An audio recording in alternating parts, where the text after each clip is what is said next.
President Trump has always made it pretty clear that Ivanka is his favorite daughter, but his wife doesn't quite feel the same way. Here's why Melania has a major soft spot for her stepdaughter Tiffany.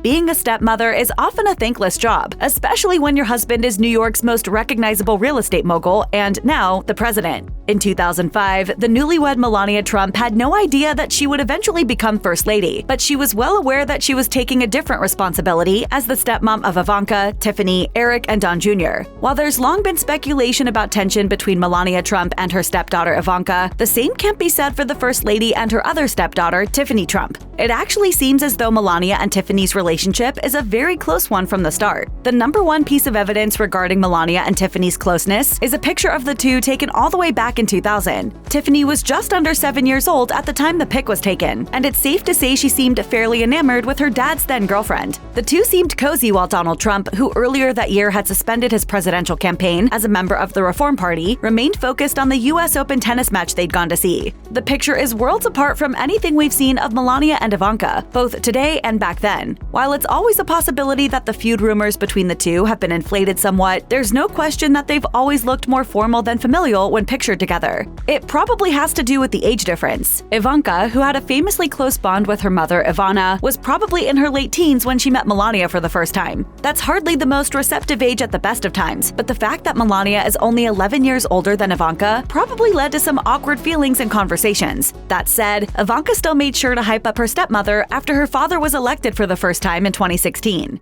Melania will be an unbelievable First Lady. She's a remarkable person. Tiffany, meanwhile, was only 5 years old when her dad met her stepmom, meaning that some of her earliest memories probably involve Melania in some capacity. Notably, her mom is different from Ivanka's too. She's Donald's second wife, Marla Maples. Of course, the First Lady hasn't stayed silent about what it was like suddenly becoming a stepmom of 4. In her memoir, Melania, she wrote about tailoring her dynamic with each of Donald Trump's kids from previous relationships, elaborating, "My approach to building relationships with Donald's children has always been grounded in love and respect. I recognize their individuality, understanding that, as a stepmother, my role is not to replace their mothers, but to nurture a supportive and amicable connection." Whatever Melania's relationship with Ivanka Trump looks like behind closed doors, it's pretty clear we won't be hearing about it anytime soon. Other than mentioning her different dynamics with each of her stepchildren, Melania didn't share any further details in her memoir about what those dynamics actually are. She's not the only one holding back, though, as some listeners have pointed out that Ivanka's appearance on the Skinny Confidential Him and Her podcast made zero mention of her stepmother. Of course, Ivanka was speaking about the influence her parents had on her growing up, so perhaps she didn't mention Melania because her stepmom only entered the picture in her late teen years. Either way, it definitely doesn't seem like either Melania or Ivanka will be coming clean about any real tension between them. As for Tiffany, even though she's long been seen as Donald's less favored daughter, it seems that she still has her stepmom in her corner.